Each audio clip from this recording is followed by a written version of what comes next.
అందరికీ నమస్కారం. ముందుగా ఒక రచయితకి అదృష్టం వరించాలి ఇలాంటి ఒక సబ్జెక్ట్కి పాటలు రాయడము అంటే. డే ఇన్ డే అవుట్ రకరకాల ఇతివృత్తాలతో సినిమాలు వస్తూ ఉంటాయి, పాటలు రాస్తూ ఉంటాం. కానీ మనం అందరం శిరస్సు వంచి ఆ ఫీలింగ్కి మనం ఎప్పుడూ కూడా ఒక పులకితమైనటువంటి ఒక ఏమంటాం, ఒక దేశం గురించినటువంటి ఒక భక్తి భావానికి లోనవుతాం ప్రతి వాళ్ళం కూడా.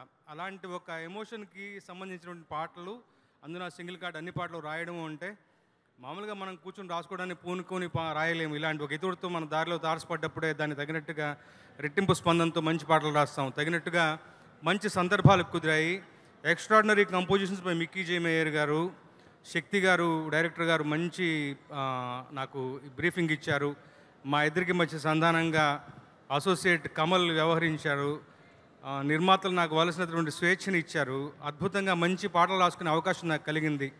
సినిమా ఇతివృత్తం దేశభక్తి అయినా కానీ సరదాగా ఇందులో ఒక ప్రాపర్ మెలడీ సాంగ్ ఒకటి ఉంటుంది, గగనాలు, ఇప్పుడు మీరు వినే ఉంటారు. ఆ పాట నాకు చాలా చాలా ఇష్టమైనటువంటి పాట. దాంతోపాటు వాఘా బాటలో రిలీజ్ అయినటువంటి పాట వందే మాత్రం పాట అయితేనేమి, ఇంకా రిలీజ్ కానటువంటి ఒక 2 పాటలు ఉన్నాయి. ఇవాళ ఐ థింక్ నాకు తెలిసి ఇంకో పాట చూపించబోతున్నారు. ఒక కాశ్మీర్లో పుట్టినటువంటి ఒక మాతృమూర్తి, ఒక తల్లి తన బిడ్డలు ఎలాంటి శాంతియుత వాతావరణంలో పెరగాలి అని ఆకాంక్షిస్తుందో ఆవిడ యొక్క మనోభావాన్ని ఆవిష్కరిస్తూ ఒక చిన్న బిట్ సాంగ్ లాంటిది రాశాం. కానీ చాలా పెద్ద పాట, చాలా హృదయాల్ని టచ్ చేసేటువంటి మంచి పాట. మీ అందరితో పాటు నేను కూడా ఆ పాటను చూడాలని ఎదురు చూస్తున్నాను. ఇకపోతే ఇలాంటి ఒక సబ్జెక్ట్ని ఎంచుకున్నందుకు ముఖ్యంగా చెప్పాలి, ఒక దేశభక్తి పేట్రియాటిజం కన్నా పాన్ ఇండియన్ సబ్జెక్ట్ ఏముంటుంది.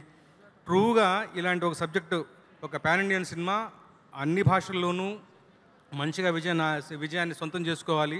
ఇలాంటి ఇతివృత్తాన్ని ఎంచుకున్నందుకు మన వరుణ్ బాబుని ముఖ్యంగా అభినందించాలి. అలాగే సహకరించిన ప్రొడ్యూసర్స్ సిద్ధు గారి, నందు గారికి కూడా. ఇలాంటి ఒక ప్రయత్నాన్ని మంచిగా మనం ఆదరిస్తే మరిన్ని మంచి ప్రయత్నం ఇలాంటివి వస్తాయని ఆశిస్తూ ఈ చిత్రానికి మంచి విజయం దక్కాలని మీ అందరితో పాటు నేను కూడా ఎప్పుడు చూస్తాను ఎదురు చూస్తున్నాను. All the very best operation Valentine. Thank you so much.